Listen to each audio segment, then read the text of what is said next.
G'day everyone, how are you? I've snuck on early.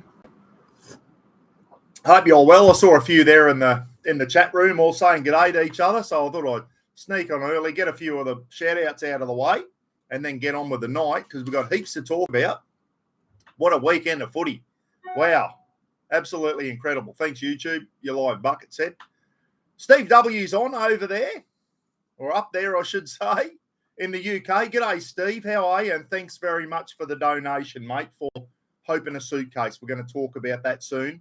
Absolutely incredible. Stephen Lou's on. Anthony Wicks, unfortunately, can only stay a short time off to the physio. That's all right, mate. That's what happens when we get old. We need people to bloody keep us going. We're like old cars. The older you get, the more work you need, mate. So good luck at the physio. Might have bloody pulled a hammy walking the Labrador, I reckon. Steve has. Anyway, thanks again, mate, for the Hope in a Suitcase thing. Very much appreciated. Handcrafted. Terry G's on, and Robin, no doubt, too. The Turtles are on, guys. G'day, Jack, down there in Harvey Bay. Greggy Campbell, he's gloating at the moment because the girls got up in the grand final, in the women's rugby league grand final. We'll talk about that soon, Greggy. Hope you're well, mate. Good to see. Newcastle had a good year, mate. The men's Knights did very well, and the women took it out. So great stuff. Who was it? Jack Turtle saying, "Go the Panthers." We're going to talk about that game in depth tonight, guys. We're going to dissect it. What a wonderful bloody thing it is. The Wanderer's on. G'day, Rob. How are you? Glad you can make it. You must be. You've been working hard, mate. I'll tell you, we haven't seen much of you. But Rob, the Wanderer's on, guys. Good to see. Steve Sandfly. Not Sandfly, Sandfly. Glad the Broncos lost. Geez, I thought they had it, mate. I really did. Brad Howell. Speaking of Hope in a Suitcase, another legend there. Brad, thank you so much for your donation too, mate. Absolutely fantastic. It was blown away. Brad and Mary Howell, guys, they're always the first ones to put their hands in their pockets when it comes to one of our charities. Just absolutely fantastic. And they've done it again for Hope in a Suitcase. And hopefully in a few weeks you'll see me down in Townsville, Russ, and buying all the stuff for the foster kids. It's going to be fantastic. We'll talk more about Hope in a Suitcase again soon in case you missed the other night. Troy Berg's on. G'day, Troy. How are you? Pete McMurtry. Hope you're well. Australian Outdoor Man. Hi, mate. Hope all is well. Yeah, I'm going well, mate. We had a good day today. Me and Roz's brother went around to, we've been working most of the weekend in Roz's mum's yard. She had a massive big breadfruit tree to be cut down, and it took four ute loads of Vinny's got a big ute next door, 4 ute loads of bloody tree branches and everything of this breadfruit tree that we had that was cut down. So, and then we went around today and mowed the lawn. It's a big yard. The grass is really long, and we got another ute load of grass. So 5 ute loads to the dump, to the green waste this weekend out of Roz's thing. But the yard's looking really good now that the big breadfruit tree's been trimmed up and grass is all done. Roz's mum's 91 or something now, guys. So we all go around and chip in with the yard. It's good. And we had some Torres Strait Island fried scones. Roz's mum made fried scones. I'm going to show you how to make them. They're bloody beautiful with some butter and jam and that, and a cup of tea after we finished.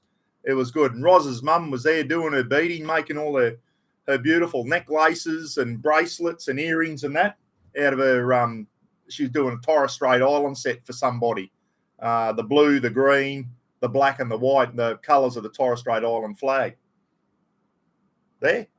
And, she's very, very good at her beads. She really is, and keeps her occupied. She sits there with her lamp on and still using her normal glasses too, guys, these tiny little beads, and putting the fishing line through. I said, geez, Laura, I don't know how you do that. I can't even put a bloody fishing line through a hook eye anymore. I need me glasses to do that. I need to put the goggles on. Anthony Rowan, hey, Buck, no more footy till Vegas in March.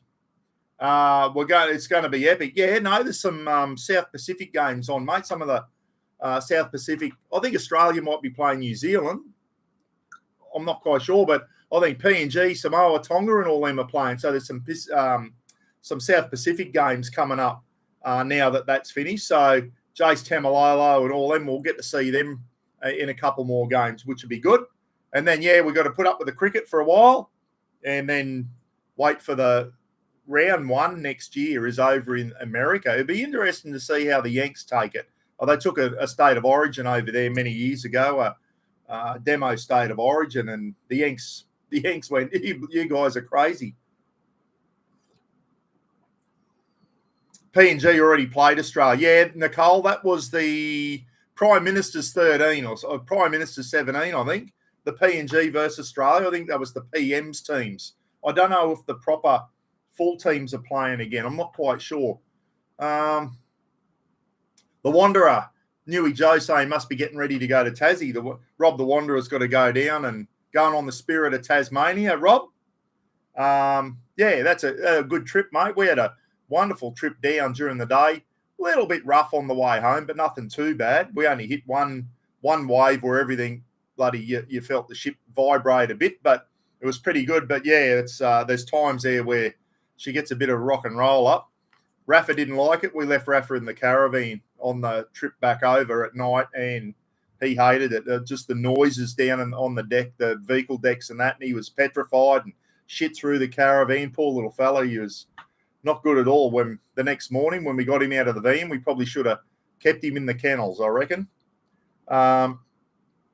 That's all right. Nicole said, just popped in to say g'day, and then we're off to dinner. Stay safe, everyone. Yeah, Nicole. And while you're on, Nick, I got a message from Kaz today. Guys, for those who don't know, a good mate, Kaz, is still in hospital, and he's still crook. He sent me some photos today, Nicole, and he was in his underpants. And I'll tell you what, it wasn't a pretty sight. He's lost a lot of weight. Kaz has lost a lot of weight. His right hand. And I hope he's watching. He said he was going to be watching tonight. If you are watching, Kaz, hello, mate, and we're all thinking of you. He wasn't well. He's lost a lot of weight. He looks terrible. He sounds terrible. His right arm wasn't working properly, and he's about to start getting a series of blood transfusions. So he's in a bad way. And if you're watching, mate, we wish you all the best. And for everyone in the chat room now, let's give our good mate Kaz a bloody love heart there. Hit the love heart. Send a bit of love Kaz's way. He needs it all at the moment. I'm sure he's getting a lot of love off his little daughter. And I don't even know if Kaz can have visitors at the moment. He was in the infectious disease ward. So I don't know if Kaz's daughter can even go to visit him. Gidgy Gorilla's on. G'day, Ken. How are you? Yeah, hit the love hearts there. Show a bit of love for Kaz. He's a bloody good guy with a big heart who loves helping other people out, guys, on his YouTube channel. And you saw my interview, hopefully, with Kaz a month or so ago. It was a wonderful interview, and Kaz telling us about his military career and how he's been overseas on operations, especially to Rwanda, trying to help the kids and that over there. And now Kaz needs some help, guys. So all we can do here is wish Kaz all the best, speedy recovery, mate, from all the Mrbuckaroonie community and in the trenches with Kaz community. We got some on here. JDT Thatch. Red Cross blood. It's super easy. And that's another thing. I know my dad, when he was alive, he did over 100 donations to the blood bank, guys. And Dad got a special certificate because he did over 100 donations over the years. And bugger me, one day Dad needed it himself when he got stabbed badly in 1981, and Dad had to rely on other people's blood to keep him alive. So Kaz is about to start getting some transfusions. He was a bit worried. He said, Buck, I'm about to start getting blood thrown into me from people that live in West Sydney. He said, I could end up with anything, he reckons. He's still got his sense of humour, which is the main thing. So, if you're watching, Kaz, all the best, mate.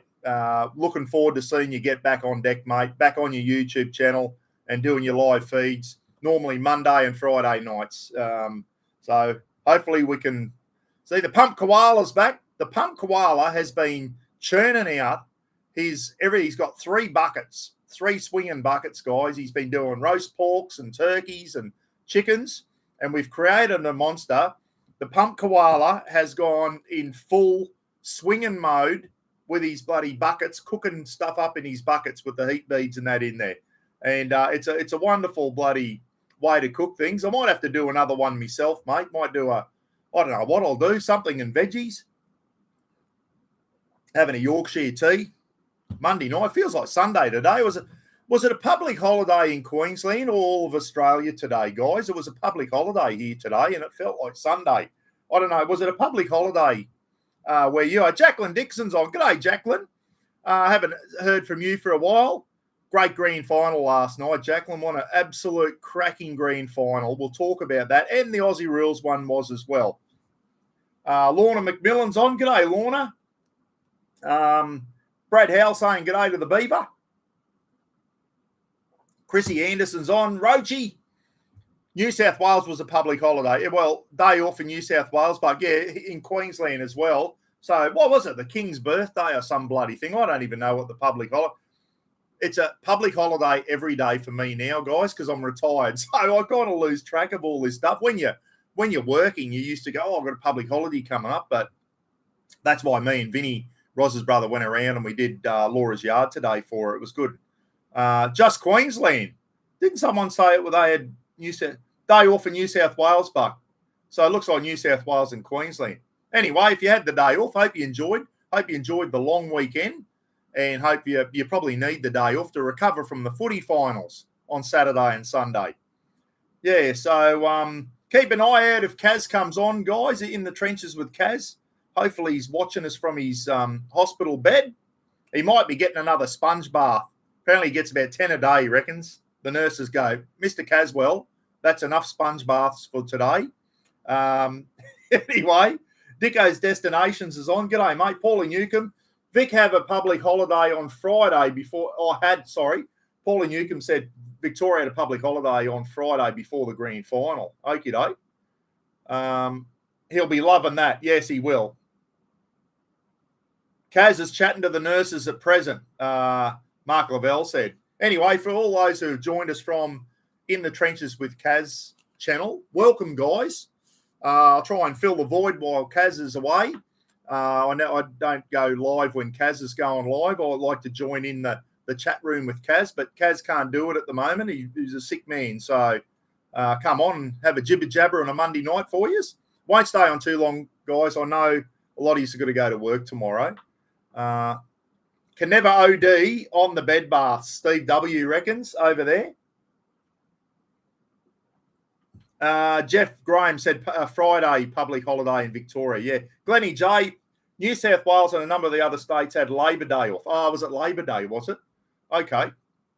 Speaking of which, I saw a big thing today, down in southeast Queensland, a big convoy of trucks, and they was showing respect for all the truckies who have lost their lives on the roads. And as we know, guys, they say truckies keep Australia going, and they do. If it wasn't for the truckies, Coles and Woolies and all our supermarkets and our shops wouldn't be stocked, and the country relies on the truckies. And there was a beautiful memorial outside Toowoomba there somewhere, I think on the Warrego Highway. The Warrego Highway, I think. A memorial for all the truckies, and they had a beautiful memorial for all the truck drivers that lost their lives in the last year. And it was really special. We usually see that for veterans and whatever. Well, the truckies do it too for their own. And it was special. It really was. Mike Blakely's on over in the USA. Start the 2-hour clock for the short jibber jabber. Mike reckons over there in Colorado. How good are me 49ers going, Mike? 4 out of 4. The San Francisco 49ers got up today against the Arizona Cardinals. So, yeah, the 49ers are looking good. And that running back they've got, McCaffrey, he is unbelievable, that lad. He's one of the best running backs I've seen. He is incredible, the amount of gaps he makes. But, yeah, the 49ers are going well. And Slacken's team, the Minnesota Vikings, had their first win. Slacken sent me an email and said, the Vikings finally had a win, Buck. I think it was their first. They've got one. They're 1 from 4 or something now. I think the Vikings, and I think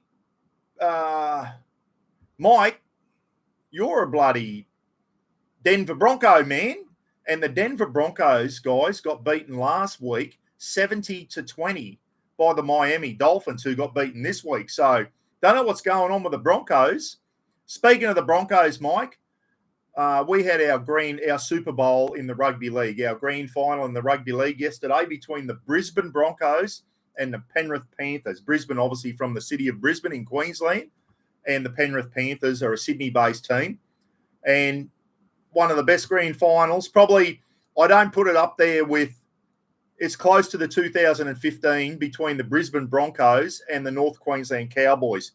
Once again, the Broncos had that grand final, and the Cowboys snatched it off them at the last minute, and Penrith did. We're going to talk about it in depth soon, guys. What a wonderful, and that Nathan Cleary, what a great footballer he is. An absolute great footballer. And before I forget to say it, everyone knocks Jerome Luai. I know he can be a bit of a grub and whatever. Brad Mary said, sent me a message before. Thanks, Brad. Jerome Luai has given his premiership ring to Nicky Tadros, the little boy that lost his mum and his right leg in the SeaWorld helicopter crash and nearly died. Apparently, he is a huge Penrith Panthers supporter. What a wonderful gesture. Absolutely. Brad, thanks for sending that to me. I didn't hear that on the news. A lot of people knocked Jerome Luai. Well, he's given it to that young boy that lost his mum and was in the terrible SeaWorld helicopter crash where the two helicopters crashed and the little boy lost his leg. Jerome Luai gave him his premiership ring. And it is a great gesture. Good on you, Jerome Luai. And we didn't see any smug, the photos of him there with his silly sunglasses and big cigars and, I don't know. People just don't like people like that. You've got to be a bit graceful when you win, haven't you? Anyway, he's done it this year, Jerome. He's stayed quiet and he did his shoulder again in the 50th minute, but well done on him, giving him to that young boy. Bloody fantastic. Should be more of that. Brad Howell saying the Broncos snatched defeat for them jaws of victory. You're not wrong. I text Russ with 20 minutes to go and said, that's the game, mate. When Ezra Mann went in for his third try, I said, that's the game. Bronx have got it. Well, how wrong was I? We'll talk about the game soon. Other things I want to talk about, guys. Kaz, we've mentioned Kaz. G'day, Kane, you diddly donk. How are you? Kane's birthday in 2 weeks, guys. I'm sure he's going to remind us. Mike Blakely over in the USA saying g'day to Terry G there in Harvey Bay. That's what's great about these live feeds. We've got people overseas, Steve W., Mike Blakely, saying g'day to people over here in Australia. It's just incredible, isn't it? I love seeing all that. Everyone saying g'day to each other in the chat room. That's what it's all about. Brett Chakowski, g'day, Bretty. How are you, mate? Hope you're doing well. Brett's been through a bit of a shit time lately too, guys, but hopefully he's punching through to the end of the tunnel and the big lights there, Brett. Hope you're going well, mate. Keep your chin up. Righto. Who else we got here? Who else is on here that we haven't said g'day to yet? Snorky's on. Australian camping and four-wheel drives. G'day, Snork. How are you, mate? How are you? My bloody phone's going here. Righto. Who else we got? Gidgy Gorilla, Terry G, The Wanderer. All the legends are on. Looking forward to the Legends camp next year, guys. That's before you know it, Christmas is going to be over, and then we're going to be in full swing for the Legends camp in 9th, 10th, and 11th of next year down there near Warwick. Really looking forward to making some money for charity on that. The Legends got everything in hand, and they're all just about on. Saw Adventures, they're all on. Terry G, the only one that's not on is the diddly donk from Bundaberg. Phil the Maniac. Where is the Maniac? Is he on? He's the only legend that's not on at the moment. Yeah. G'day, Neil. Thanks for joining in, mate. Thanks for tuning in, Neil. Good to see you got a different name again, mate. Great to see. Absolutely great to see. What else we got? Oh, nearly. You can't help yourself, can you? Cannot help yourself. You gave yourself away, mate. You think you're smarter than us and you're not. You gave yourself away. Phil the Maniac is asleep in his chair, apparently. Robin Green reckons. So Phil the Maniac is the only legend that's not in the chat room at the moment. Greggy Campbell, young Jack Cogger came on the field and told Nathan to get his head together. the rest is history. Well, there you go. That young Jack Cogger, sorry. I'll tell you what, he's a good young player, and he'd be permanently in that Penrith team if it wasn't for Cleary. I tell you, I'd love to see the Cowboys snap him up.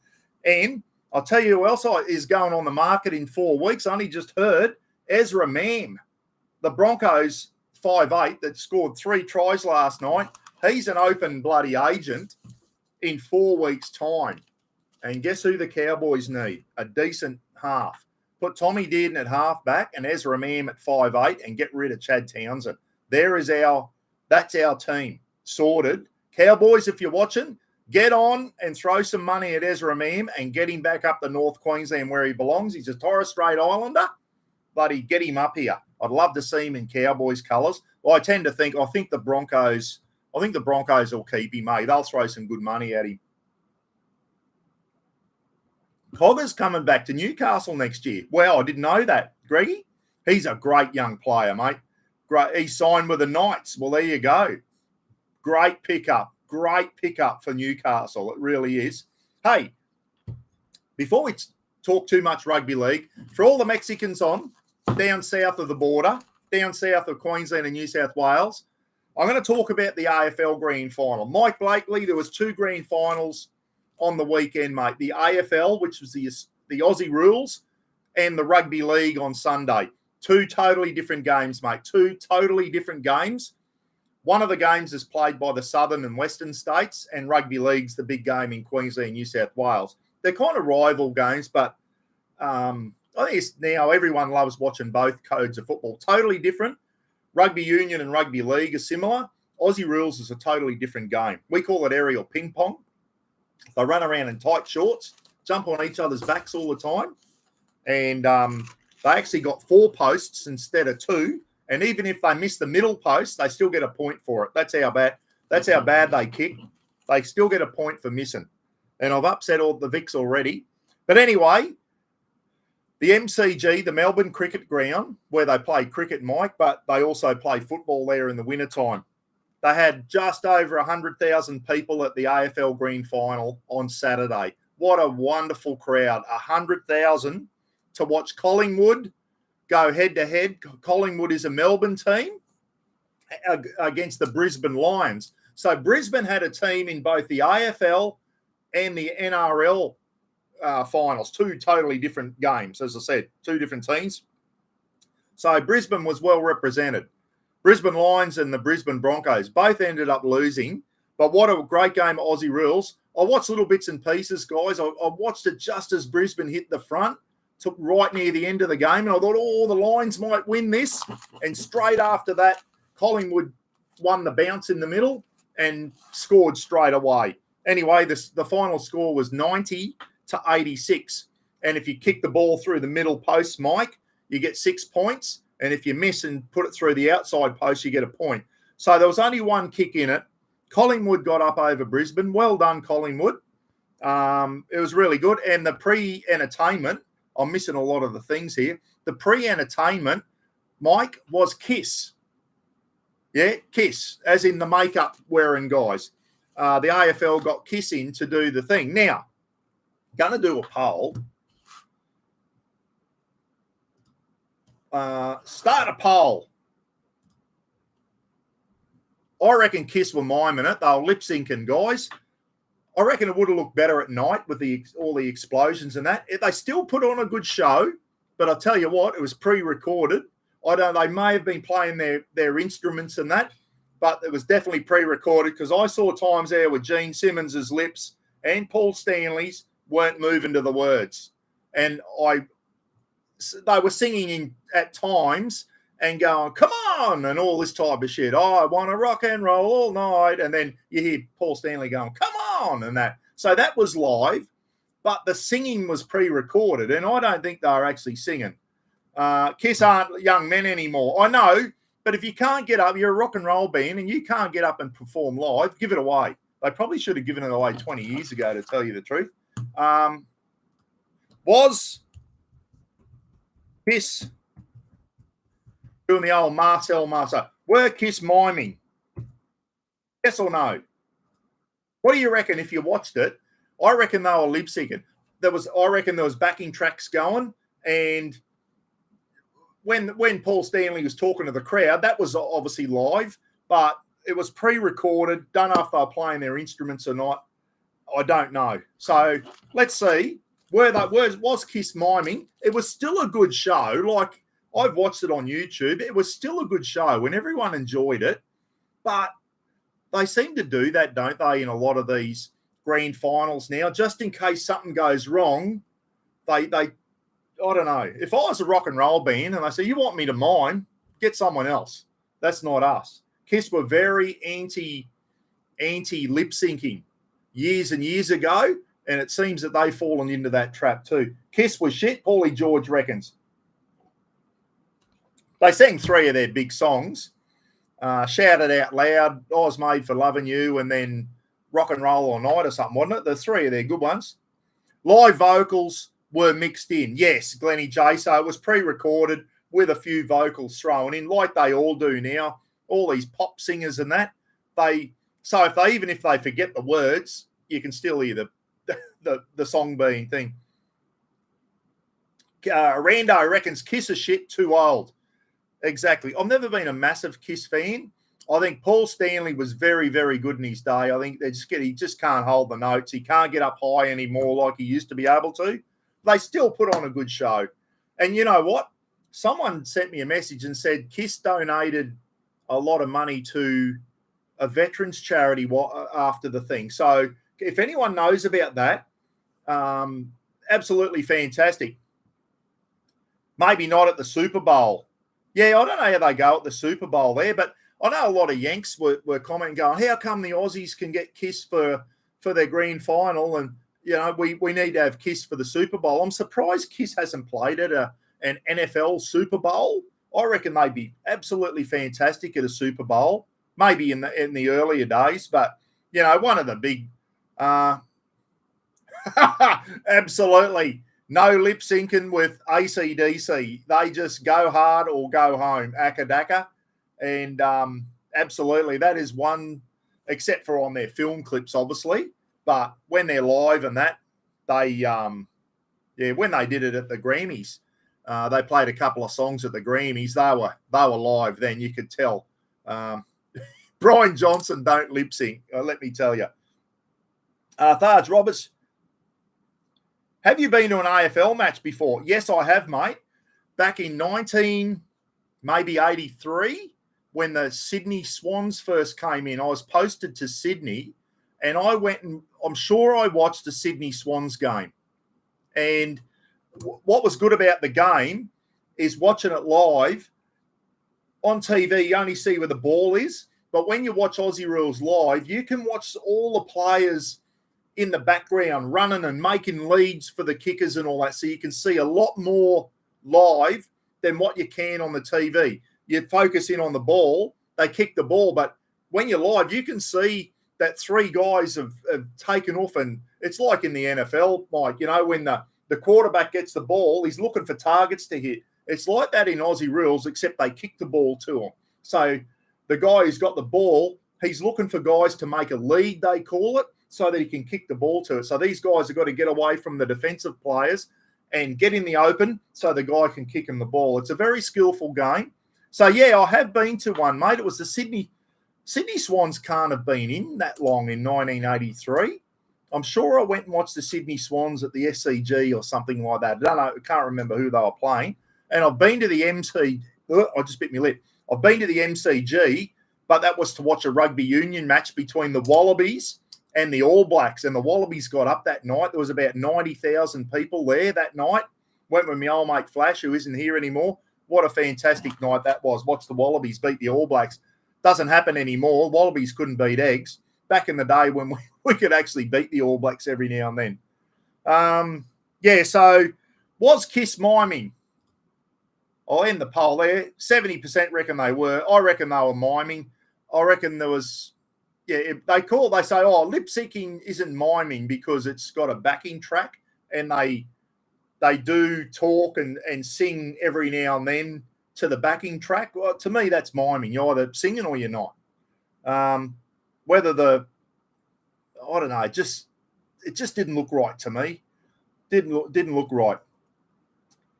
Great sporting venue, the MCG, probably the best sporting venue in Australia. The G, they call it. Absolutely fantastic. I'd love to go to a Boxing Day test match in cricket at the MCG. I think that'd be fantastic as well. But yeah, I went and saw a Bledisloe Cup game between the Wallabies and the All Blacks in Melbourne once, and that was bloody a long time ago now. It's a bit hazy, but I'm pretty sure the Wallabies won that night. They were Comjag saying they were miming, but it's not the end of the world. No, it's not, mate. And the crowd seemed to. What people were complaining that they were over the speakers. They were putting cheering and applause, like people cheering and all that. So the crowd cheering was fake apparently. Like they were pumping that over the speakers, and people said that was worse than Kiss not actually singing. It was that fake bloody crowd noise coming over the speakers. Didn't hear that on TV, but apparently live you could hear it, and everyone's going, "What are they putting bloody cheering over the speakers for?" Tharge Roberts said everyone should see the museum at the MCG. Now that would be good. That would be a wonderful place to see all the cricket and the football there. Jeffrey Forked, Fockheard. Have you got a winner at the races? I don't follow the nags at all, mate. I don't follow horse racing. Never have. Don't even bet on the Melbourne Cup. That's one thing I've never got into is punting, mate. Never got into it. Here we go. And this guy will know. Rob the Wanderer. Yeah, mate. Broadcast mixes in fake crowd cheering for the broadcast. That comes from a lot of US acts as a performance rule. I don't know. Jesus. If they're any good, the crowd there should cheer for them. I went and watched the State of Origin in Townsville a couple of years ago, and the Veronicas were on. Remember the two twin sisters? They were really good live, eh? Really, really good. Righto. So we're going to talk about 49ers. We mentioned that. They had a win against the Arizona Cardinals today, 35-16. They're 4-0 up. Slackens Vikings got up. We said that. Hope in a Suitcase. As you know, we're doing a charity drive at the moment for Hope in a Suitcase for the foster kids. I'm not going to go on about it. Already had Matty Somerville get online, and we've got some stuff heading to my mum's house that he got online. Mum's going to get bombarded from tomorrow or the next day with all this stuff for Hope in a Suitcase. Clothes and toiletries and all that for the foster kids, so we can put them into suitcases, give them the Hope in a Suitcase, and so that kids going out to foster homes have got some belongings, guys. So Matty Somerville's been online and has got something being delivered to Mum's house. Brad and Mary have done a great donation. Steve W. has sent money over to me from the UK. Steve, thank you so much. And the Townsville Chiefs, guys. Russ at the Townsville Chiefs said, the Chiefs are on board, Buck. $1,000 donation. Plus, we're going to try and get some bags made and all that type of stuff. The Chiefs are on board as well, guys. So there's $1,000 from the Townsville Chiefs. Absolutely incredible. If you want to get a gift card from Big W or Kmart, Gidgy, can you type up the address, please, Gidge, and I'll pin it up the top. Send the thing, and what we'll do, me and Roz will go down with Russ and Carmen and that down in Townsville, and we'll go out and we'll bloody show you all on Facebook and that. We'll go out and buy everything from toiletries and nappies and clothes and pajamas and that for the foster kids. We're going to deliver it to Hope in a Suitcase girls in North Queensland, and they can put all the stuff into suitcases and give the gear out to kids and that are going out to foster care. So we're up it again, guys. We're doing the stuff. I think it's a great charity. Hope in a Suitcase for the foster kids. Absolutely. And as I said, we'll try and make a film clip if I can of it. Definitely keep your eye on the Mrbuckaroonie Facebook page. You'll see us out shopping and filling trolleys up at Kmart and Big W, or bloody everything from babies' clothes and that up to teenager stuff, so that these foster kids can go out with some stuff. Greg Campbell's been a Knights member, number 1247 since 1997. Good stuff. When did the Knights come into the comp, Greg? Greggy Campbell, guys, if you didn't know, almost got a contract with Canterbury Bankstown back in the day. Greggy was a very good footballer himself, And I forget who told me that, Greg. It wasn't you. Someone said, yeah, bloody Greg, might have been Bobby Asser, said he was a good footballer and nearly got a gig with Canterbury Bankstown back in the day. There it is. I'm going to pin that. Pin message. Up the top there, guys, the message from Gidgy Gorilla. That's where if you want to go out and buy a gift card, $20 or $50 gift card or whatever, and every gift card we get, we go out, we spend every cent on gear for the foster kids. Everything from babies, nappies, bottles, teats, formula, bloody pajamas, teddy bears for the kids, all that type of stuff, all right through the different age groups. And we're going to shop at Kmart and Big W because you get good bang for your buck there for your money. So we'll buy a few. Russ said there's little suitcases there at Kmart for $22. So we'll buy a few suitcases as well. So that hope in a suitcase might have all this stuff, but no suitcases to put the gear in. So, yeah. I'm just about to be... Good on you, Kane. Kane's just about to be a North Queensland Cowboys supporter. Good on you, Kane. I'm hoping you are a Cowboys supporter, considering you live in North Queensland, Kane. You diddly donk. Who are you going for before the Cowboys?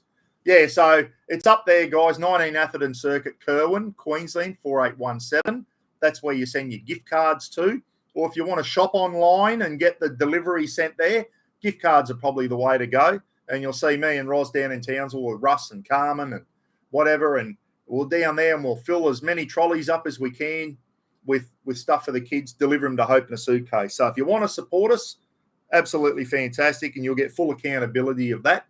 And you'll see us handing the gear over to the girls at Hope in a Suitcase, who are nurses with my mum at the Townsville Hospital. They're also foster girls themselves, and they've got foster children of their own. I had some wonderful...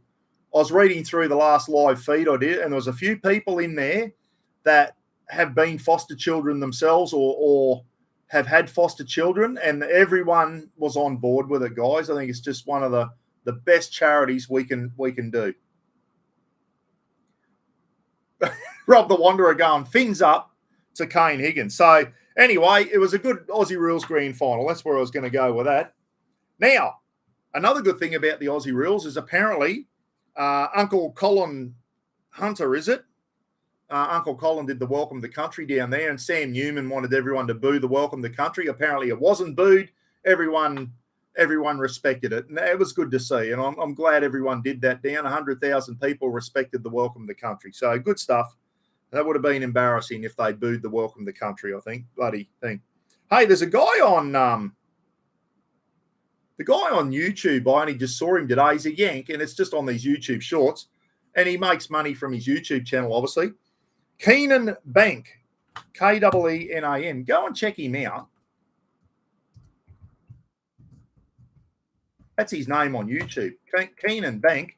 He just goes into a hot dog vendor on the side of the road. He goes, 50 hot dogs. And the bloke goes, what? He goes, 50 hot dogs, please. And the vendor will get 50 hot dogs ready for him in the boxes and that. And he goes out and gives them to the homeless people. Then he comes back to the hot dog vendor and gives him a $20 tip, US. And then he goes into taco place or someone doing tacos on the side. So he's supporting the people doing the stuff on the side of the road, the hot dog and the taco guys and the little shops and that do pizzas and all. He goes in, I'll get 30 pizzas, please. And they go, 30? Yep. Goes and gives it out to the homeless people, comes back and gives everyone in the shop a tip, or the hot dog vendor or the taco vendor. And really good to see. It's good to see another YouTube channel out there that's giving back to people. And it's just incredible. And, he's obviously doing something with the money he makes from YouTube, and he's going out and supporting the homeless people over there in America. And just, he ordered 1,000 McMuffins. It might have been McDonald's he went to. 1,000 bacon and egg McMuffins. And they went 1,000, and it cost him like $4,000 or whatever.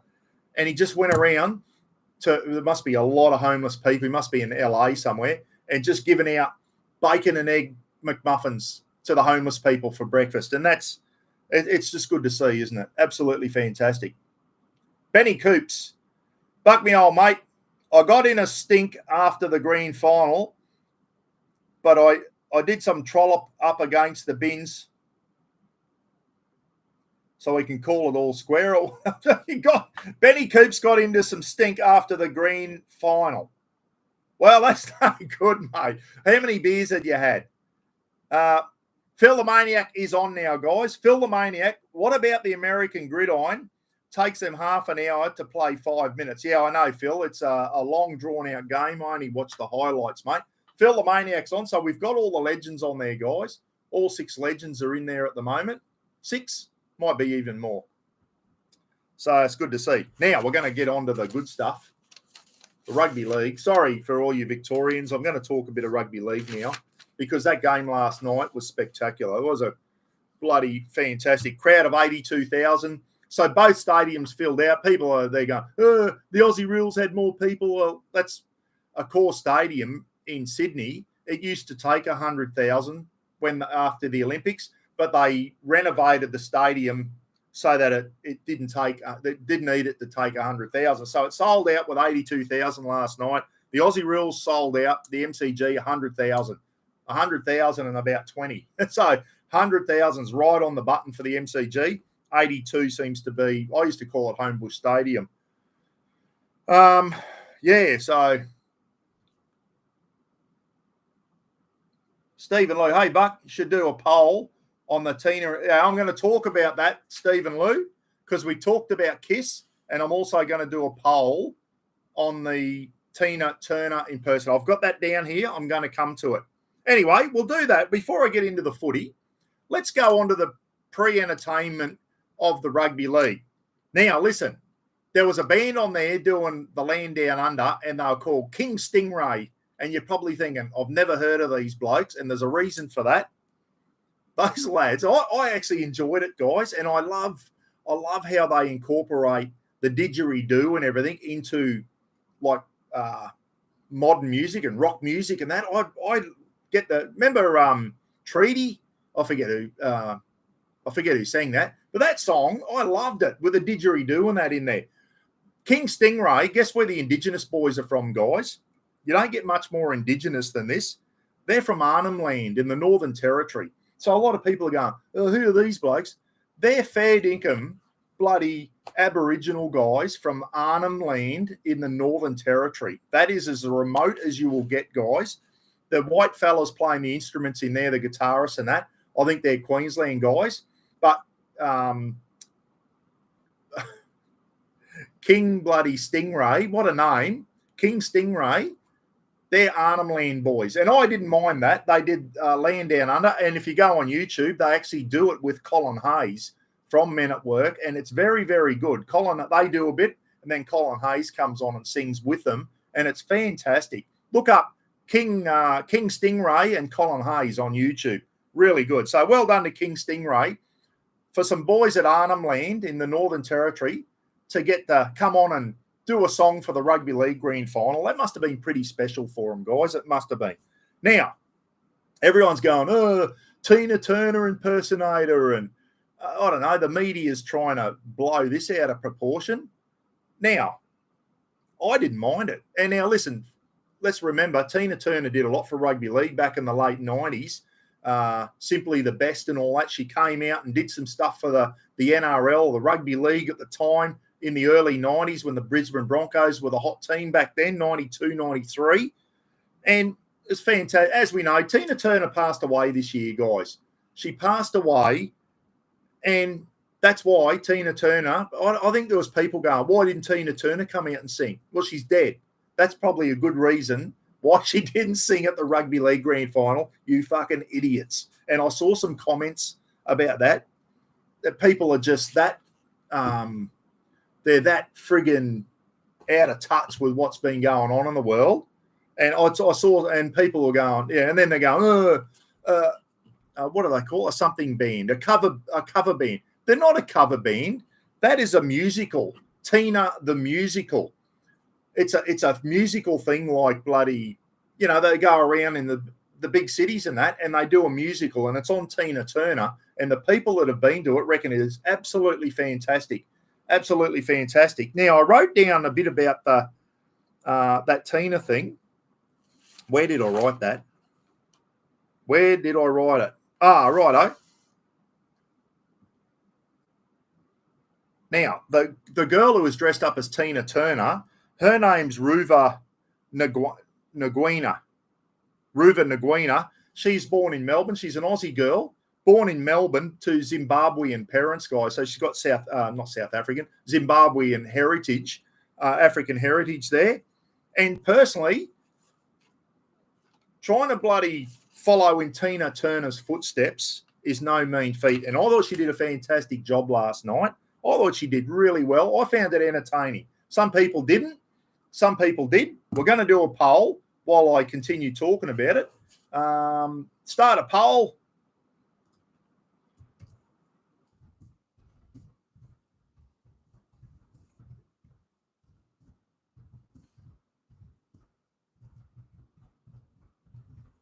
Oh, if I've spelled that right.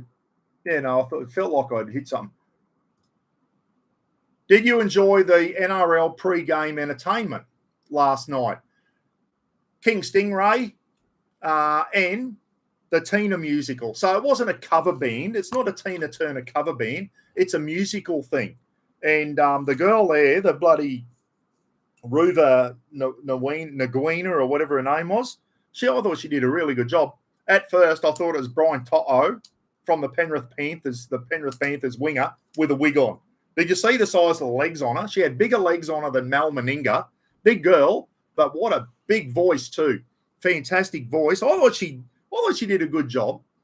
And do we need to go overseas and get big international acts like Kiss and that? How much money do you reckon they paid Kiss? $1 million? $4 million? The AFL? Does anyone know how much Kiss would have been paid? Apparently Kiss gave some of that money back to charity, a veterans charity or something, which is good on Kiss. Bloody well done for that. So, yeah, I can imagine you wouldn't get out of it under $1 million getting Kiss to play at the AFL Grand Final. But the NRL tried to choose some bit of local talent, and I thought it was good. And it was a good way to honour Tina Turner for what she's done to rugby league. If anyone remembers, she was that's simply the best thing that they did with the rugby league back in the early 90s. That was a big deal, and they still play it now. And it was a good tribute to Tina Turner, I thought. Really good. Anyway, we'll see how we go. We'll leave that poll go for a little bit. Did you enjoy the NRL pre-entertainment? And I'm pretty sure that girl was singing live. I put my house on it. She was belting out the notes, and I thought she did a very, very good job doing some Tina Turner stuff. And she wouldn't be in the Tina Turner musical if she wasn't a good singer. A lot of those people that are in those things, the musicals, are all very good singers. And notice the national anthems, a lot of the people that sing the Australian national anthem are usually someone from a musical. You ever notice that? Because they're bloody good at what they do. So anyway, we'll get back onto the rugby league. One of the best grand finals, I reckon the best one since 2015, the one between the Brisbane Broncos and the North Queensland Cowboys that went into extra time, and the Cowboys won it with a field goal. Absolutely incredible game, that one. I was out the backyard howling my eyes out after the Cowboys won that game. I'm not ashamed to admit it either, guys. Gidgey's having a chat with someone there. So the referee last night, Adam G., I thought he did a good job. He stayed out of the game a fair bit, kept off the whistle, and I think he did a very good job. Adam G., well done. If you ever see this, not that he will, but I thought he did a good job. You don't want referees blowing the whistle every 5 minutes, and that's what the game was. You know what I mean? They didn't go on with. During the year, they're blowing their whistle for everything. Just let the games flow a bit and have a look what the result is. The game that last night was fantastic because they let it flow and they only intervened when they needed to. Now, the first half, I think it was divide that game into 4 quarters. Penrith won the first 2 quarters. Brisbane blitzed the third quarter. Not that we play quarters, we play halves. The third 20 minutes belonged to Brisbane, big time. And then the last 20 minutes, as we know, belonged to Penrith. Best comeback in a grand final ever. And I called it with 20 minutes to go. I said, Brisbane's got it. I text Russ and said, that's the game, mate. How wrong was I? How good is Nathan Cleary? Now, the first thing I want to talk about, short dropouts, when they do the short kick off the dropout, that is a high percentage play or low percentage play. I reckon they got to piss it off. They just got to go back to putting it deep and setting their thing. I know what they're trying to do. They go, we'll defend our line. But the first dropout, look what the first one did. Brisbane got to it, batted it back. No one was there.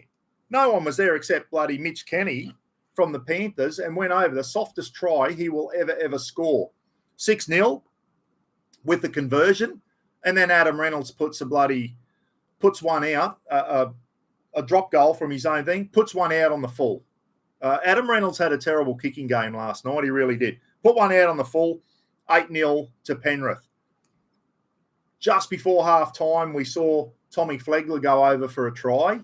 Not sure if he got there, guys, but the referee said he did, and there was no camera angle to prove that he didn't. So they go with the on-field, and I think the correct call was made there. There was no proof that he didn't make the line.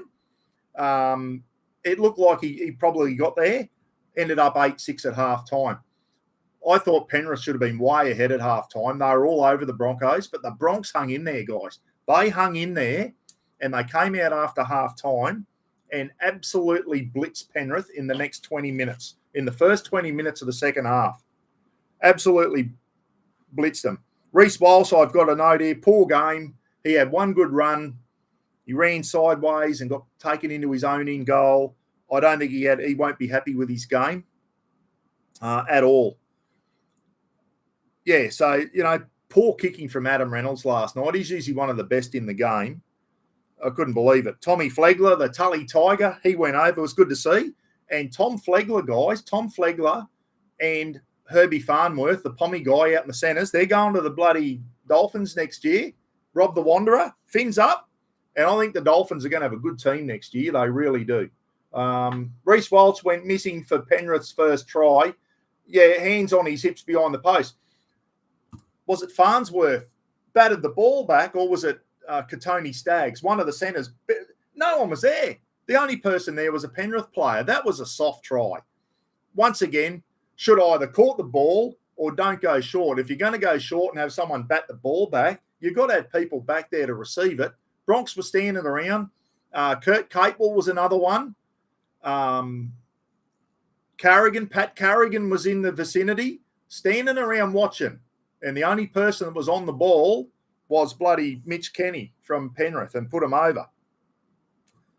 So we come out in the 45th minute, 5 minutes into the second half. Ezra Mam scores an absolute cracking try for the Broncos, puts it up to 12-8. Then he scores another great try in the 52nd minute, puts it up to 18-8.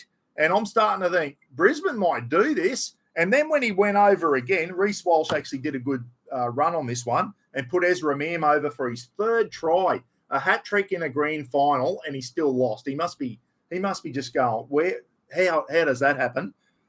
And that put the score at 24 points to 8 with the conversions, 24-8 with bloody 20 minutes to go. And I thought, Brisbane's got it. And I text Russ and said, the Bronx have got this, mate.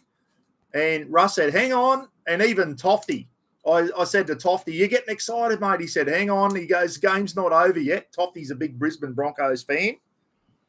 And then we saw in the 62nd minute, Nathan Cleary, probably one of the best players in the world, isn't he? And he just shows what he can do when he puts his mind to it. He set up the first try, the first comeback try, and then great backline movement for what's his name? Stephen Crichton to go over in the 67th minute. Poor defence from the Broncos, that one. Bloody Cobbo went for the ball instead of Reece Walsh wasn't there again. He got in there late after he was already over the line. Cobbo went for the ball instead of the tackle. That was poor defence, but a good try by Stephen Crichton. And then with about 3 minutes to go, Nathan Cleary sidesteps 4 of them and wins the game for Penrith with 3 minutes to go. Kicks the goal, 26-24 final score. What a fantastic game of rugby league. It really was.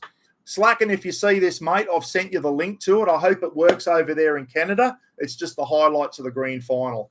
Absolutely fantastic. Mike Blakely, If you want to send me an email to p.rogers65@bigpond.com, I'll try and send you a link to it, mate, if you want to. It only goes for about 15 minutes, just the highlights of the game. It was a really, really good game. Great game. One of the best Grand Finals we've had. And well done to Penrith. 3 in a row.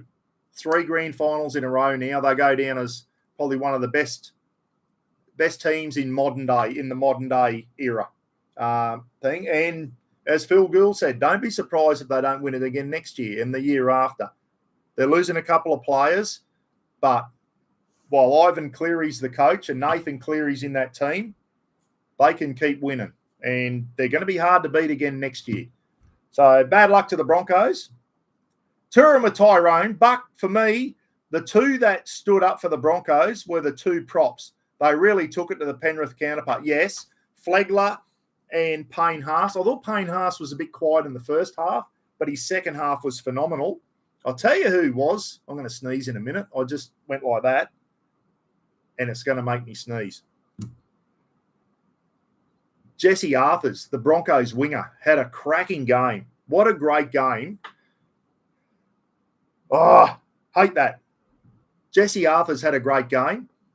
Ezra Mam had a fantastic game, as we know. 3 tries. He would have got man of the match if the Broncos won it. But as I said, Nathan Cleary got it. Jesse Arthurs is a great winger. He's had a great year this year. Ezra Mam had a great year. Yes. Pat Carrigan played well, although Paddy Carrigan had a good game as well. Capewell was a little bit quiet, had a good run. But I thought Reece Walsh was quiet, didn't have a good game. Selwyn Cobbo was a bit quiet on the other wing. He could have got involved a bit more. But listen, the Broncos, if that was any other team but Penrith, the Broncos would have won that. That's how good Penrith are. Nathan Cleary's just gone, right, 20 minutes to go, time to pull the finger out, and look what he did. He set the second try up when Stephen Crichton, on the third tackle, he did a 40-20 kick in his own, and did a 40-20 to set that other try up. He had his DNA over everything in that last 20 minutes. Absolutely incredible player. Quite a down-to-earth sort of play. He's not a big note and prick either. That's another reason I like him. The only reason I don't like Nathan Cleary, he wears a blue jersey at State of Origin time. But otherwise, I think he seems like a good lad. He's been brought up well by his dad, and he's a fantastic player. Only 25 years old, and as Jonathan Thurston said, he hasn't peaked yet. How good's he going to be when he peaks at about 28, 29? Unbelievable. Yeah, did you see, Mark Lavelle, did you see how many of the players from Penrith were from St. Mary's? Over half the team came up through St. Mary's, one of the schools there in Penrith. So that team is just, they're together from high school guys, basically. That's why they're so good.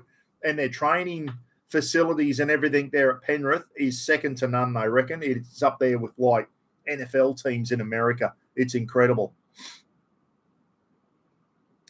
Chrissy Anderson said, that's how I felt about Jonathan Thurston. Yeah, if you're a Queenslander, you love Jonathan. I guess if you're a New South Welshman, you hated Jonathan wearing a maroon jersey. But I think deep down, everyone loved Jonathan, like just what he did, giving his headgear away at halftime and full time to the kids. And he was just a good role model for football, Jonathan, especially in his later time. Remember his first ever Grand Final, Jonathan, in 1994, before he went to the Cowboys. He was with the Canterbury Bulldogs, and he gave his ring to Steve Price, who was injured for the Grand Final. Jonathan gave his premiership ring to Steve Price, who was one of the Canterbury players that couldn't play because he was injured. Yeah, absolutely. Now, I think I've said everything, guys. How long have I been on? 58 minutes, and I'm out of things to say. Can you believe that? How are we going on the poll? Did you enjoy the NRL pre-thing, the pre-game entertainment? 76% said yes, 23% said no. Yeah, I thought it was all right. I really enjoyed it. When I saw her walking on with the wig, I thought, oh, God, what's going on here? But anyway, as soon as she started singing, she was very good. And I thought it was a good thing. It was an Aussie thing. Oh, King Stingray got on. The boys from Arnhem Land, good on them. That'll be the highlight of their life, King Stingray. Those Indigenous boys from Arnhem Land in the Northern Territory, up there, the remotest part of Australia. Anywhere else more remote's probably over north of the Kimberley in West Aussie, guys. And good on them. 58 minutes in halfway, done.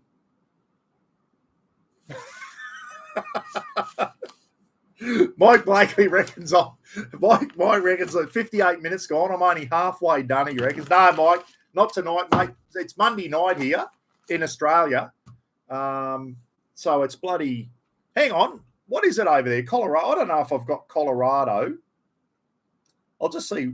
I'll see if I've got it there. Sydney. So New South Wales is an hour ahead.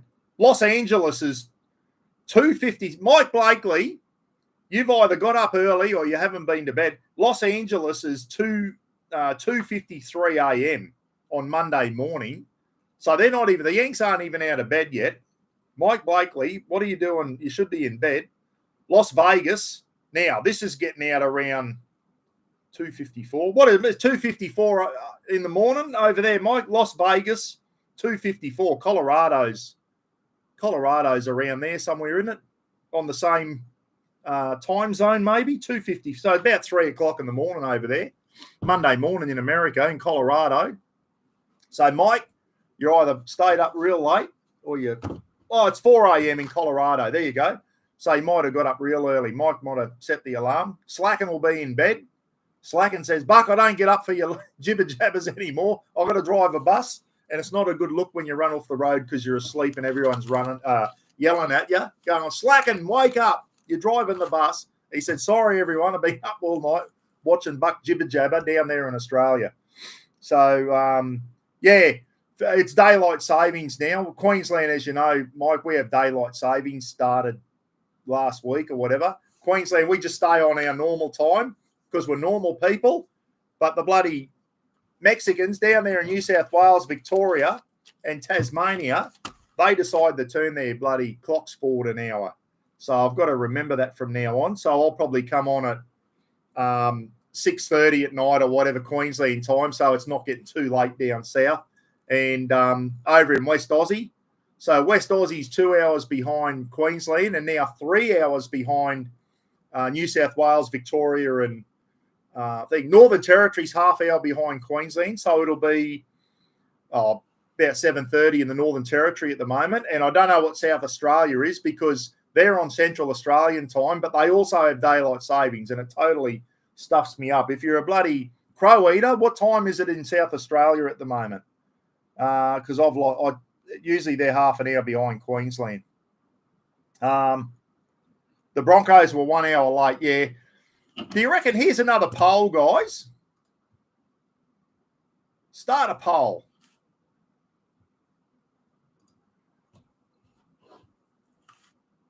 Were Penrith just that good and came back from 24 to 8 down, or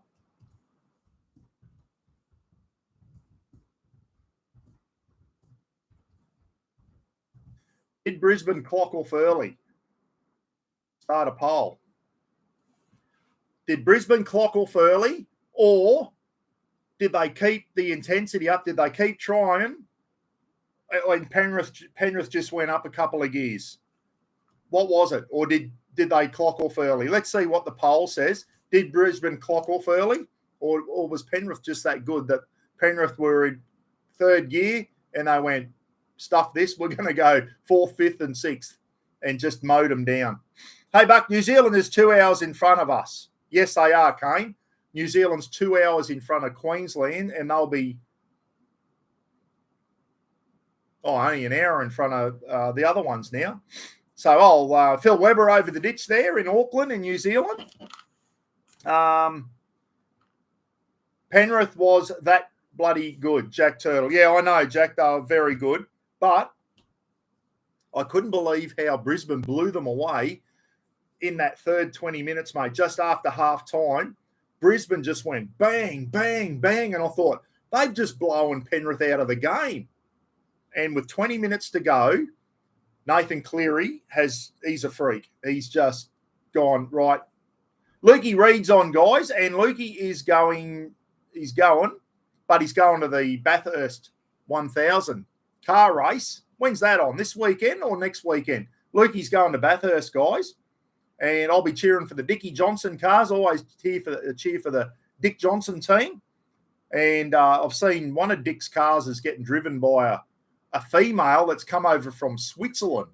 So she must drive some sort of cars over in Europe, and she's over driving for the Dick Johnson team in the Bathurst 1000.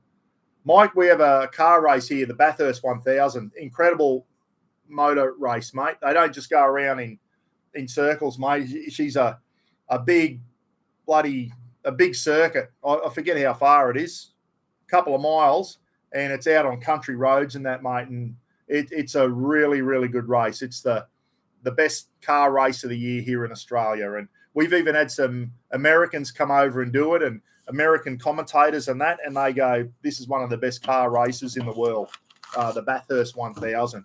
Absolutely incredible. Peter Brock, the legend of Bathurst. Absolutely. He was a legend, Brocky, except he drove a bloody Holden Commodore and Tirana. Remember the old Brocky Tiranas and that? So tragic the way Peter Brock was killed in a rally race of all things. I think he hit a tree or something, didn't he? It's just bloody. Brocky was one of probably the best, wasn't he? Peter Brock, the best in Australian car racing. In the world, Buck. Yeah, probably. Brocky was very, very good. Oh, not Brocky, the Bathurst 1000, one of the best races in the world. I know Brad went to Mike Blakely, if you're still watching. Brad Howell just got back from America, and he went to the Daytona 500, and he sent me a bit of footage of the cars at Daytona, and holy shit, they were hammering, absolutely hammering. And Brad went to the Daytona 500, is it, or Daytona 1000? Daytona 500. And did you meet Tom Cruise there? Days of Thunder, Brad. Did you get to meet Tom Cruise at the Daytona 500? Isn't that where he met Nicole Kidman in the filming the Days of Thunder? And I think that was centered around the Daytona 500, I think, from memory. South Aussie's 8:30. So South Australia's half an hour ahead of. They used to be an hour. No. Oh, I can't. My brain hurts trying to think about daylight savings. That's why we don't have it here in Queensland. It makes our brain hurt trying to calculate everything. So, Lukey reads in orange. Lukey, I know someone there that you can go around and smack him in the head for me. There's a bloke in orange I'd love you to pay a visit to, mate, but I won't get you to do it. He's an absolute dickhead. Anyway, all good. It's not hard. I'm trying to read them, and just as you're reading them, they flick up too, and then you miss it. So orange is beautiful. Yeah, a lot of those, Jennifer, a lot of those New South Wales towns are beautiful. My son was born in Mudgee. Phil was born in Mudgee. Thought, all right, I'll do that. Did Brisbane clock off early? 74% said yes. Brisbane clocked off early. There'll be a few Brisbane players there going, oh, I could have done more to prevent that last night. Adam Reynolds' kick. That's what I was going to say. Adam Reynolds he did another short dropout, and the commentators were going on about how strong the wind was. And you could see paper cups and that just whistling across. And Adam Reynolds is about to do another short dropout. And he's not going to kick with the wind, is he? I thought, why are you kicking with the wind? Sure enough, kicks it, puts it out on the full. Like, Adam Reynolds' kicking game last night was terrible, I thought. Absolutely terrible. Did Brisbane clock off early? Yes, 74%. Righto, another poll, last poll of the night, guys. Start a poll.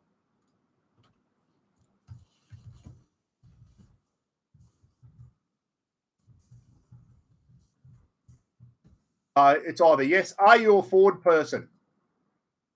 I don't know how to go Ford or Holden. Are you a Ford person? Yes or no? If you say no, we'll presume you're a Holden fan. I think Holden will probably get it. I'm a 40.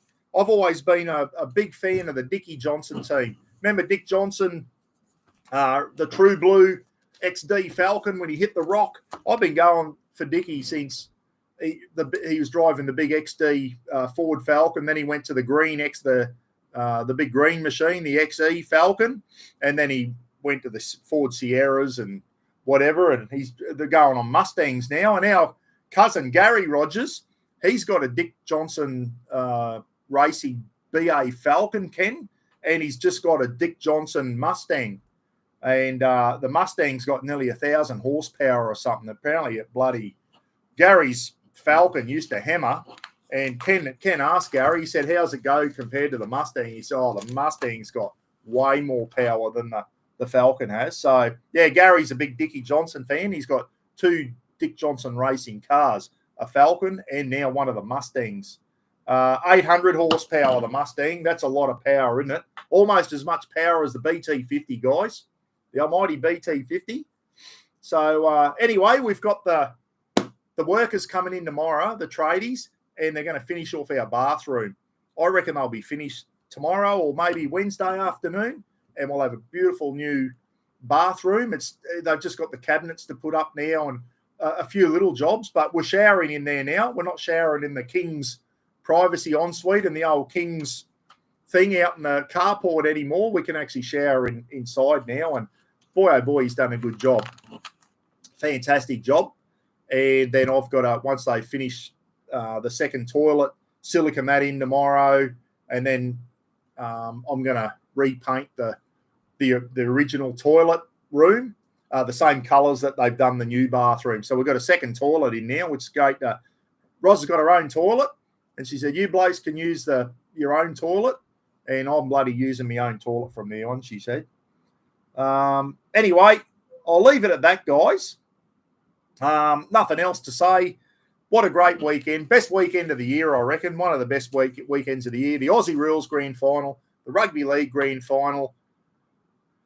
The girls won. Newcastle Knights girls won the NRLW, the female rugby league. The Newcastle Knights girls got over the Gold Coast Titans. So there's another Southeast Queensland. 3 Southeast Queensland teams lost on the weekend. Make it 4 because they had the winner of the Queensland Cup, Brisbane East Tigers, played the South Sydney Rabbitohs, the winner of the New South Wales Rugby League, not the NRL, the one under. And the best of Queensland took on the best of New South Wales, and the South Sydney Rabbitohs had a convincing win over Brisbane Easts in that game. So, bloody Queensland teams, we lost all 4 games on the weekend, guys, but we still won the State of Origin this year. So up your ass if you're from south of the border. We still won the Origin. That's what we got to brag about. We had nothing to brag about from this weekend. All our teams lost. The 2 Brisbane AFL, Brisbane NRL, the girls from the Gold Coast lost in the Women's Rugby League, and Brisbane Easts won in the other rugby league thing against the New South Wales team. So anyway, stiff shit. No, Chrissy Anderson. Gary Rogers, our name's RO. I know who you're talking about. Gary Rogers was tied up with the supercars. No, this Gary Rogers is RODGERS. We've got a D in our name, mate. Different Gary Rogers. But Gary, our cousin, is right into he's met Dickie Johnson heaps of times, and I think he's mates with Dick Johnson, actually. So, no, different Gary Rogers, mate. RODGERS. I'm glad I saw that. Ford owner manual, page 3, list of service centres. It's on. What? I'm out of the loop on that one. 351 Cleveland. Yeah, 351 V8. Absolutely. I don't know what the Mustangs got. Oh, they're a 5 litre, aren't they? The Mustangs have got a 5 litre in them. But they must be they must do some work on them to get 800 horsepower out of them, I'll tell you. Kane, you're a diddly donk. Kane is a Holden fan, everyone. I hope you voted no up there. We'll finish that poll. Are you a Ford fan? So it looks like we've got, I knew Holden would win this one. I think Holden have got a few more. It's a shame we haven't got Aussie cars anymore, guys, eh? You know, the Falcon and the Commodore are gone, and we've gone to American cars now. Yeah, it's just, Mike, if you're still watching, we don't even build cars in Australia anymore. Useless. We used to have Ford Falcons and Holden or General Motors Commodores, and it was a big rivalry here in Australia, and now the supercars have gone. We just drive Mustangs and what are the Holdens now, guys? Just a General Motors type bloody. What's the General Motors cars now? If the Commodores aren't around anymore, I'm a bit out of the loop on that now. I know the Fords have gone to the American Mustangs, which you can buy here in Australia and register them on the road, but they won't have 800 horsepower. That's for sure. Go Ford. So 45% of Ford fans and 54% Holden fans. So anyway, it's a great weekend, isn't it? Bathurst. That's another great day to get the barbecue out, have a few beers, have some people over, watch the car race. And there's always excitement. Oh, they're a Chevy Camaro, are they? Okay. The Holden teams now are driving Chevy Camaros, which is General Motors. Well, there you go. I didn't know that. Yeah, well, there you go. Camaros versus Mustangs. And I think Mercedes-Benz have got they're in there, and Volvo. There's a couple other teams there as well. I know Mercedes had a team in.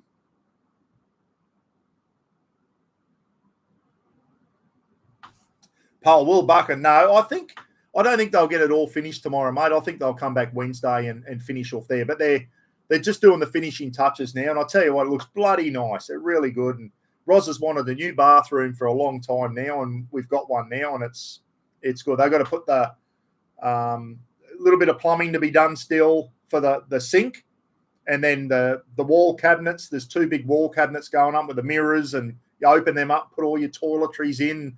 The towel racks have got to go. A little bit of silicon work to be done. The second toilet has got to be siliconed around it, and all the toilet's fitted. And then I've got to get in and paint the wall on that, because that wasn't part of the quote. It was just to retile the old toilet floor. So they've done all that, siliconed it up, put a new toilet in, and I'm just going to do the painting myself for that. If I can't bloody whack a paintbrush around, there's something wrong with me. Righto. I think I've said everything, guys. Anyway, once again, Kaz, if Kaz sees this or see things, get well, mate. We're thinking of you. Hope you're all well. Enjoy your week at work, guys. I'm trying to get Justin Dillon on, the fiery from Melbourne, and Jay Slade, guys, who's a rural firefighter in New South Wales. Trying to do a 3-way interview on StreamYard on a Saturday night with Justin Dillon and with Jason Slade. Both are keen to do it. Just got to get a time that suits all 3 of us, and hopefully a Saturday night, and we can talk about Australian bushfire season. And both those guys have been through it. I know Jay Slade was in the thick of it in 2020 in those horrific fires, the Black Saturday fires and that, and Justin Dillon's been involved in them. And even I've been involved in them, guys. 1983, I was involved in the Ash Wednesday fires when I was in the Army. We were up on Mount Buffalo. The Army got called out, and I was on Mount Buffalo cutting fire trails on Mount Buffalo in Victoria during the Ash Wednesday fires in 1983. We had some Ash Wednesday, Black Saturday, and I don't know, there's another one there. We've had some bad ones, haven't we? As we do, and California has bad ones. Canada, Alberta just had some bad bushfires this year as well. Aussie firefighters went over to Canada, and I know Canada and the Yanks always send firefighters down here when we're having bad bushfires. It's good to see, all the fireys sticking together. Absolutely fantastic. So keep your eye out for that one. What Rob the Wanderer said, I was out at Warwick today. Really dry already. Going to be a bad one this year. Yeah, El Nino or whatever it's called, the dry season as things. So get ready for the droughts again. Remember the droughts there years ago, and Stanthorpe ran out of water, and it's we're either floods or drought in Australia. Can we just have a little bit in the middle, please, big fella upstairs? Let's just give us 5 or 10 years of just good rainfall, but not too much, just so the farmers can get ahead. Wouldn't it be beautiful to see? But we're in this El Nino again now, so watch out, all the poor farmers and everything. Got to battle for years of droughts again now. Let's hope not. And when the rain finally does fall, we get too much of the shit and our cattle wash away. It's one or the other. Let's hope we have no disasters, Gidgey said. for the next year. We're no me. Yeah, I know. We've got no Army helicopters to bloody assist anymore. Those Australia's MRH-90 helicopters have all been grounded now. And it's going to be years before all our Black Hawks are on deck, our new Black Hawks. So there's a good old defence. Couldn't organise a chook raffle. Couldn't organise it. You reckon you'd phase the new helicopters in and then you phase the old ones out? No. We'll have a 2-year hiatus where we're just got no helicopters. Hopeless. Phil reckons Bundaberg's dry as well. Mark Lavelle, dry. I haven't heard that. Dry as a dead dingo's donger, Roachy. I haven't heard that saying for years, mate. Dry as a dead dingo's donger. Where does that saying even come from? We used to say that at school. Brown all around New South Wales. Toddy. We came up through New South Wales in June, mate, and it was bloody beautiful and green through New South Wales. When we were coming back from Tasmania, we came inland, and I said to Roz, isn't New South Wales countryside beautiful? It was nice and green, and just within a few months of no rain, she's gone brown again, and now we're going to have the bloody thing. The RACQ Life Flight helicopter rescued a firefighting helicopter crew that crashed out near Toowoomba. That was water bombing.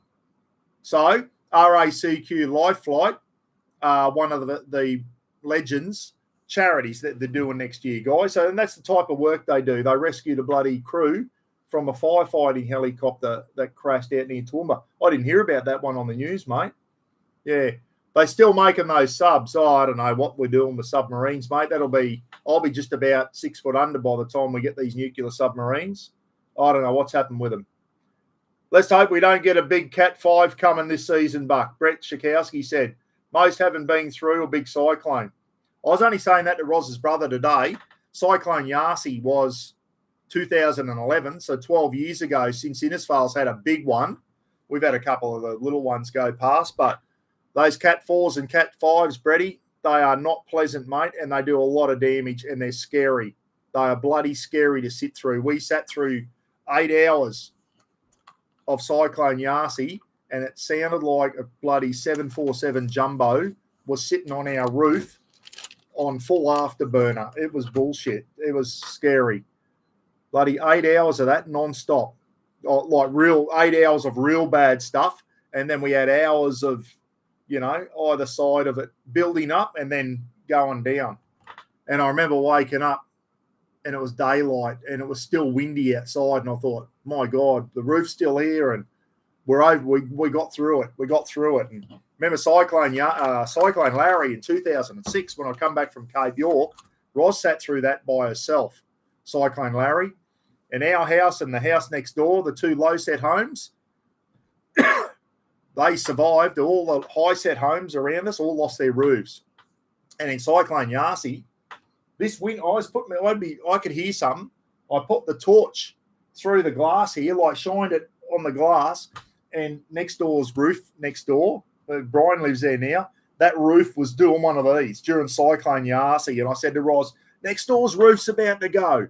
And then I was thinking, don't blow this way, please. Because that's how a lot of damage can be done to the house. You cop someone's roof into the side of your house, smashes all your windows, and that's how it happened. I thought, when that roof goes, do not blow this way. And it didn't. It blew somewhere else. And bloody scary, let me tell you.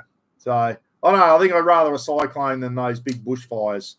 They are scary things, those bushfires. I'd hate to go through one of those. So, anyone down south or anyone in the fire zones this year, do what you can to prepare for it. And we'll talk more about this with Justin and Jay Slade about fire preparation and all that. I don't want to go into that now. I got so drunk I woke up the next morning and what all the problems were, Graham Whittaker. Yeah, Yasi was massive. It stretched from Cairns to Townsville. Oh, it was just a massive cyclone, Category 5. And I remember they said it's sitting off Innisfail and it's packing 285 kilometres an hour, gusts, 285. And I thought, oh, my God, here we're gone. And then the eye didn't come across. It ducked south of us just at the last minute. smashed Mission Beach and Tully, which are half hour down the road. So we didn't get the eye. We didn't have that. Usually you go, shit, the eye, and it's calm, and then she starts coming from the other way. And that's what does the damage. She goes one way the first half, loosens everything up, and then the eye of the storm goes over, and then she comes from the other way. And that's when the roofs and that normally go in the second half when they've been loosened up. So they're bloody horrible. In Yarsie, we had Cat 3 wins in the Burdekin, which the Burdekin's an hour south of Townsville. So 4 hours south of where we are, and it was still a Category 3 down in the Burdekin, guys. 4 hours south of us. It was still a Cat 3, which is a severe tropical cyclone. Yeah, she was a full-blown 5 up here, Bretty. It wasn't nice at all, mate. Anyway, guys, that's it for tonight. Thanks so much. Thanks, Brett, for Brett, where did I get that from? Thanks for coming on tonight, Neil, and saying g'day, mate. Always good to see you on there. You'll be on under a different name, I guess, next time now that you've been discovered. We've got a troll, guys. Anyway, you reckon he'd grow up and act like a man, but he doesn't. He's been trolling us for ages. And I was just off the coast of Brisbane for Cyclone Justin. Nearly sank the ship I was on. Holy shit. Yeah, Cyclone Justin was a big one too, Mike, from memory. When Justin hit, I think Justin hit Airlie Beach. That was a Cat 5 from memory. Yeah, so you would have been. And if you're going to be on a cyclone, it's best to be north of the cyclone, not south, because the winds are worse on the southern side of a cyclone or hurricane, as you think. Tell you what, Mike, you can have those twisters over there in Colorado, mate. I think you're just on the edge of the twister zone, aren't you? On the bloody thing. But I'd hate to live in Kansas or Oklahoma and those places that get those massive twisters, mate. At least with a cyclone, we get a couple of days warning normally to prepare. Those twisters just come up out of nowhere and you get little warning. Not nice, same as bushfires. Not nice at all. Rain's worse on the south side too, Gidgy said, for cyclones. Yeah, exactly. Righto, guys, good night. Enjoy the rest of your week. Thanks for tuning in tonight. What a great weekend of football. Both close games. Can't ask for much more than that. All the best to Kaz. All the best to all you out there. Don't forget Hope in a Suitcase charity, all that type of stuff. I'll go through tomorrow when I get a chance, and I've missed a lot of your comments, but always go back and read all your comments because I miss a lot of them, and some of them are bloody funny. And when I sit down with a coffee tomorrow morning or whatever, I don't watch myself. I watch the comments, and there's usually some funny ones. I go, oh shit, I wish I saw that last night. I could have commented on it. Anyway, thanks for tuning in, Mike, over there. It's probably time to get up and have a coffee, mate, over there in the United States. Had a tornado miss our house by a few miles in July. Wow. I remember looking at the map when you said you were from Colorado, and I looked at where the twisters go, and Colorado, I think, is like on the edge of the twisters. I think Kansas and, I don't know, that middle part of bloody the United States, mate. I wouldn't like to live there. I really wouldn't. Those twisters are scary bloody things. They really are. Anyway, good night, guys. Everyone gets up me for doing the longest farewells in history. Good night. God bless. Look after yourselves. Be good to each other. See ya.